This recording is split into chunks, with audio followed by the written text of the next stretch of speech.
జ్యోతిష శాస్త్రం ప్రకారం 2025వ సంవత్సరం మార్చి 11వ తేదీ మంగళవారం రోజు కుంభరాశి వారు ఎలాంటి శుభ అశుభ ఫలితాలను పొందుతారో తెలుసుకోవాలంటే ఈ వీడియోని స్కిప్ చేయకుండా పూర్తిగా చూడండి.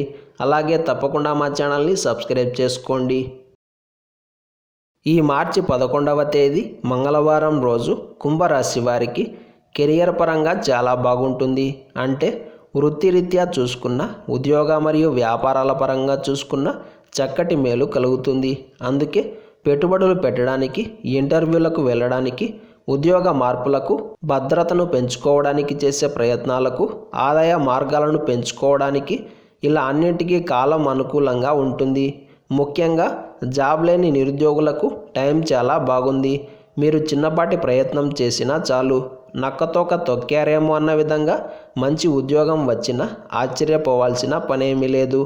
అయితే ఈరోజు కుంభరాశి వారు వృధా ఖర్చులను కంట్రోల్ చేసుకోవాలి. ఖర్చు చేసేది ₹1 అయినా సరే 1కి 2 సార్లుగా ఆలోచన చేసి ఆ తరువాత ఖర్చు చేయాలి. అలాగే ఇంట మరియు బయట కొంచెం ఒత్తిడి, కాస్త తగాదాలతో కూడుకున్న వాతావరణం చోటు చేసుకోవచ్చు. కాబట్టి ఈ విషయంలో కూడా మీరు జాగ్రత్తగా ఉండాలి. గొడవలకు వెళ్ళకండి. తల్లిదండ్రులను గౌరవించడం మంచిది.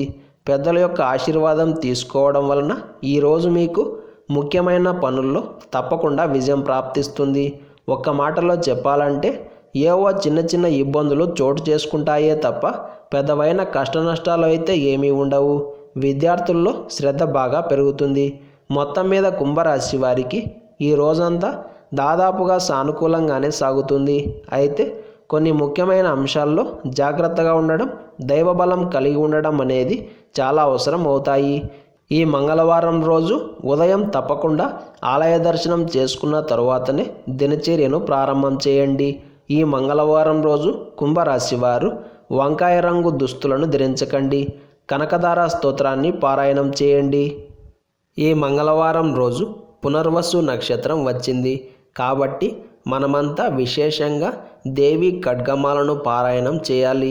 దుర్గామాత ఆరాధన చేసిన వారికి సమస్త శత్రుబాధలు దూరమవుతాయి. పాపక్షయం అవుతుంది. బద్ధ శత్రువులు కూడా మీ కాళ్ళ బేరానికి వస్తారు. అదేవిధంగా ఈరోజు ద్వాదశి తిథి కూడా ఉంది. అందుకే మనం శ్రీ మహావిష్ణువును ఆరాధన చేయాలి. తులసి దళాలతో స్వామివారిని అర్చించి నెయ్యితో 2 దీపాలను వెలిగించి నమస్కారం చేసుకోవాలి.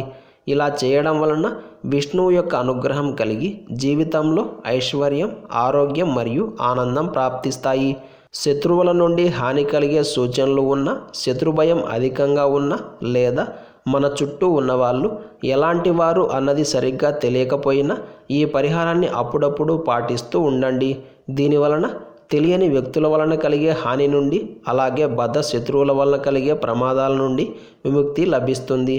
అంతేకాకుండా మీపై చెడు ప్రభావాలను చూపించడానికి కూడా వారు భయపడతారు. మీరు చేయాల్సిందల్లా దేవతా వృక్షమైన రావి చెట్టు దగ్గరకు వెళ్ళి రావి చెట్టును ముట్టుకోకుండా ఒక చెంబు నీటిలో కాస్త నువ్వుల నూనెను వేసి ఆ నీటిని చెట్టు మొదట్లో పోయండి. తరువాత చెట్టు చుట్టూ 9 ప్రదక్షిణలు చేయండి. ఇలా చేయడం వలన కూడా సమస్త శత్రుభయాలు దూరమవుతాయి. ఇలా చేయడం కుదరని వారు ప్రతిరోజు కాలభైరవాష్టకం పారాయణం చేయండి. దీనివలన మీకే తెలియకుండా శత్రువుల నుండి రిలీఫ్ దొరుకుతుంది. ఈ మంగళవారం రోజు మనమంతా ఓం నమో భగవతే వాసుదేవాయ అనే మంత్రాన్ని పదే పదే జపిస్తూ ఉండాలి. ఇలాంటి సమాచారాన్ని ప్రతిరోజు పొందడానికి వెంటనే మా ఛానల్ని సబ్స్క్రైబ్ చేయండి.